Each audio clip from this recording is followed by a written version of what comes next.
ये केस मुझे लड़ना होगा और मैं लड़ रहा हूँ। और भारत की कानून व्यवस्था पर मेरा विश्वास है और जितने गलत षड्यंत्र स्मिता गाटे भारद्वाज ने रचे हैं मुझको अपनी बच्चियों से दूर करने के लिए, आप एक पिता को अपनी बेटियों से षड्यंत्रों के माध्यम से क्यों दूर कर रही हैं? इसको मैं दुर्योधन सिंड्रोम कहता हूँ। मैं अपनी मनमानी करूँगा, ये दुर्योधन था, वही ये कर रही हैं। उनको ये लगता है कि वो आईएएस का दबाव पुलिस पर बना सकती हैं, इसीलिए मजबूर होकर मुझे माननीय मुख्यमंत्री जी से मिलना पड़ा। मुझे तो ये मानसिक असंतुलन दिखता है, मैं कोई साइकोलॉजिस्ट हूँ नहीं, लेकिन मुझे दिखता है कि मेरी बच्चियाँ जो हैं वो इससे अफेक्ट हो रही हैं। जब एक व्यक्ति दुर्योधन सिंड्रोम, मैं इसको कहता हूँ, जब पारिवारिक परिवेश में या व्यावसायिक परिवेश में आप किसी को दुर्योधन होने से रोक थोड़े ना सकते हैं। तो जो आज के डेमोक्रेसी की गणराज्य व्यवस्था की एक सीमा है, उस सीमा में रहते हुए ही आपको उलझनों को सुलझाना पड़ता है। आज आप चक्र नहीं उठा सकते ना, वो मेरा संस्कार नहीं है। तो इसीलिए उस सीमा में, उस दायरे में, कानून व्यवस्था के, पुलिस व्यवस्था के दायरे में रहते हुए ये केस मुझे लड़ना होगा और मैं लड़ रहा हूँ। और भारत की कानून व्यवस्था पर मेरा विश्वास है और जितने गलत षड्यंत्र स्मिता गाटे भारद्वाज ने रचे हैं मुझको अपनी बच्चियों से दूर करने के लिए, उन सब के प्रमाण मैं कौटुंबिक न्यायालय बॉम्बे के सामने दे चुका हूँ। मुझे पूर्ण विश्वास है और वो सारे प्रमाण जो है वो मेरे प्रमाण नहीं हैं, वो उन्हीं के प्रमाण हैं, उन्हीं का मेल है, उन्हीं का मैसेज है। किस तरह से वो एक परिस्थिति बनाती हैं बच्चियों को ये जताने के लिए कि आपके पिता तो आपको प्यार ही नहीं करते, तो अपने ही प्रमाणों को वो नकार कैसे सकती हैं। और जितने ये प्रमाण हमने कोर्ट के समक्ष रखे, उन्होंने और उनके वकील ने उनको कहा कि हाँ हमें स्वीकार है, इसको स्वीकार कर लीजिए। तो जब अब कानून के दायरे में जब आर्ग्यूमेंट शुरू होंगे कस्टडी के, उन प्रमाणों को आधार बनाकर ही हम वकालत करेंगे हमारी कस्टडी के। तो देखिए क्या है, उलझे तो तब सारे ही थे, है ना। तो उलझन को कानून व्यवस्था में रहकर सुलझाना ही हमको आता है। और आज की कानून व्यवस्था मैं देख रहा हूँ बहुत अच्छे निर्णय कानून व्यवस्था ले रही है, मेरा पूर्ण विश्वास है। आरोप लगा रहे हैं कि आपकी बच्चियों का अपहरण कर लिया उनके ही मामले। जी, तो आप लास्ट टाइम मिले थे और अब क्या दिक्कत आ रही? पुलिस ने बुलाया, जब पुलिस के सामने कमिश्नर ने बात करी, उन्होंने घर पे बुलाया, आप घर नहीं गए। आप पुलिस के साथ भी पूछ सकते थे कि पुलिस कस्टडी में, पुलिस के साथ में आप वहाँ जाके बच्चे सुन लेते, तो वे भी चीज़ सामने आ जाती है, अपहरण हुआ है या नहीं। मैं उनके घर पर क्यों जाऊँ? जब पुलिस ने उनको करे, पुलिस अपनी जांच करे, मैं हूँ ना यहाँ भोपाल में बैठा हुआ हूँ। होंगे बच्चों से मिलने की चाह है, लेकिन चक्रव्यूह में फंसने की चाह नहीं है, चक्रव्यूह में फंसने की चाह नहीं है। जब उनको कहा गया कि पुलिस कमिश्नर के ऑफिस में वो आ सकती हैं, तो क्यों नहीं आई?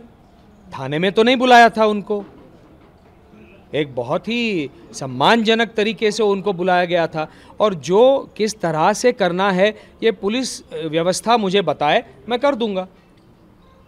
पुलिस यदि कहती है कि हम आपको एक अच्छा अवसर देते हैं, आप वहाँ पे जाके मिलिए, और मैं बच्चों को देखना चाहता हूँ कि वो स्वस्थ हैं, मैं बच्चियों से बात करना चाहता हूँ कि वो स्वस्थ हैं। और पुलिस व्यवस्था में भी ऐसी व्यवस्था बनी रहती है, सोशल सिक्योरिटी सेल होता है, जो महिलाओं की सुरक्षा का सेल होता है, जो बच्चों से बात करे कि आप कैसी हैं, आपका स्वास्थ्य कैसा है, क्या है। तो मेरा पुलिस व्यवस्था पर विश्वास है, तो वो उसके तहत जांच करके मुझे बताए क्या करना है, क्योंकि आज की तारीख में मेरी बेटियां कहाँ हैं मुझे नहीं मालूम। तो उसको लेकर आप कमिश्नर अपहरण की भी बात कर रहे हैं, अपहरण के लिए क्या आप शिकायत भी करेंगे? और दूसरी बात ये है कि एक आईएएस हैं, आईएएस होने के नाते, और आपको लगता है अपने पद का दुरुपयोग करें, और आपने उनको मानसिक जांच करवाने की भी बात करी, काउंसलिंग करने की। देखिए, कोई आईएएस है, आईपीएस है, कोई बड़ा अधिकारी है, कोई बहुत बड़ा इंडस्ट्रियलिस्ट है, कोई सुपरस्टार है, ये सारी चीज़ें व्यक्तिगत जीवन में मायने नहीं रखनी चाहिए। हम जब घर की दहली में अंदर प्रवेश करते हैं तो अपना जो भी अचीवमेंट है घर के बाहर छोड़ के आना चाहिए। हम तो करते हैं, हमारी घर के बाहर जो पहचान है जो वो उसको छोड़ देते हैं। हम घर के अंदर पति हैं और हमारी बेटियों के पिता हैं, और एक पति और पिता के रूप में जो हमारे दायित्व और कर्तव्य हैं उनका वहन करना इतना ही हम जानते हैं जिनको हमने किया है। वहाँ सुपरस्टार और स्टार और टीवी स्टार और कोई आईएएस आईपीएस ये मायने नहीं रखता। और इसीलिए तालमेल बिठाकर माता पिता को अपने बच्चों का संगोपन पालन पोषण करना चाहिए। ये एक मैच्योर तरीका होता है। ठीक है, आपकी और मेरी नहीं बन रही है, मैंने बोला है आपको, मैंने तो दायर किया है ना डिवोर्स पिटीशन, तो मैच्योर तरीके से इसको डील कीजिए ना। आप एक पिता को अपनी बेटियों से षड्यंत्रों के माध्यम से क्यों दूर कर रही हैं? इन सब के जवाब हम उनसे वहाँ पे मांगेंगे, इनके जवाब मैं नहीं दे सकता, उनको देने होंगे।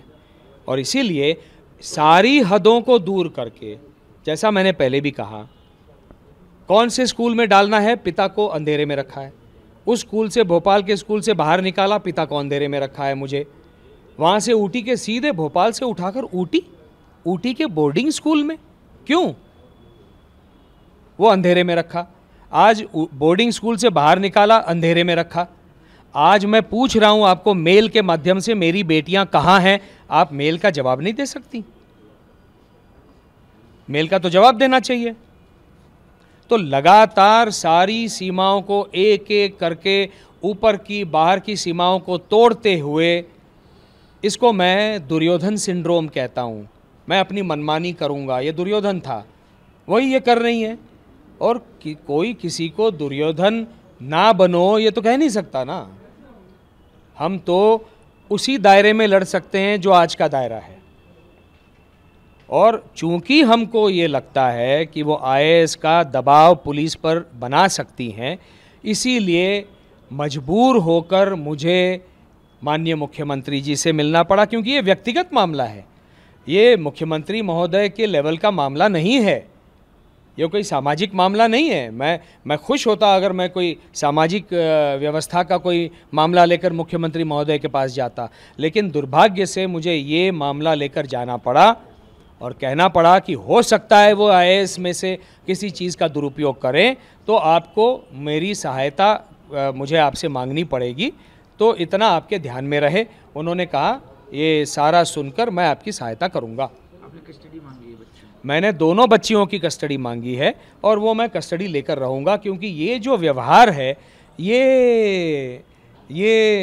मेरी बेटियों के मानसिक, भावनिक, एकेडमिक स्टेबिलिटी के लिए ठीक नहीं है। कौन सा पिता या कौन सी माता इस तरह से अपने बच्चों को अनस्टेबल करती है? भावनिक रूप से तो कर दिया, लेकिन एकेडमिकली भी 6 महीना भोपाल के स्कूल, 4.5 महीना ऊटी के स्कूल में, आज पता नहीं कौन से स्कूल में। ये कोई तरीका हुआ? ये कोई तरीका नहीं हुआ। तो कैसे सीख पाएंगी वो स्टेबल ही नहीं हो पाएंगी, जिसका उनके भविष्य के ऊपर बुरा परिणाम पड़ रहा है, ऐसा मेरा मानना है, और पड़ ही जाएगा, ये मेरा मानना है। तो बच्चियों को भी प्रताड़ित करती हैं वो, जैसे कि आपने कहा आपको प्रताड़ित कर रही हैं, बच्चियों को भी प्रताड़ित कर रही हैं। और उन्होंने कहा, आपने ये भी कहा है, आरोप लगाया कि उनकी मानसिक स्थिति ठीक नहीं, उसकी जाँच करनी चाहिए। ये किसने कहा है?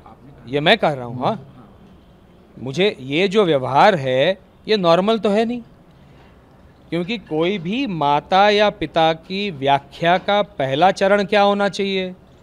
माता पिता वो होता है जो कुछ भी हो जाए अपने बच्चों को अफेक्ट नहीं होने दे, उनको कोई दुष्परिणाम हो, कोई उनको एक क्षति पहुँचे, ये ना पहुँचे, इसके लिए बियॉन्ड किसी लिमिट जाकर प्रयास करे, वो होता है माता पिता। इनका व्यवहार तो बिल्कुल विपरीत है, और इसीलिए मुझे लगता है कि इनका मानसिक संतुलन ठीक नहीं है। मैं गलत हो सकता हूँ, तो इसीलिए एप्लीकेशन लगाना मेरा हक बनता है, वो मैंने लगाई है। तो अभी कोर्ट इसकी जांच करेगा, उसका प्रावधान है फैमिली कोर्ट एक्ट में, और जांच में जो पता चलेगा उसको मैं स्वीकार कर लूँगा।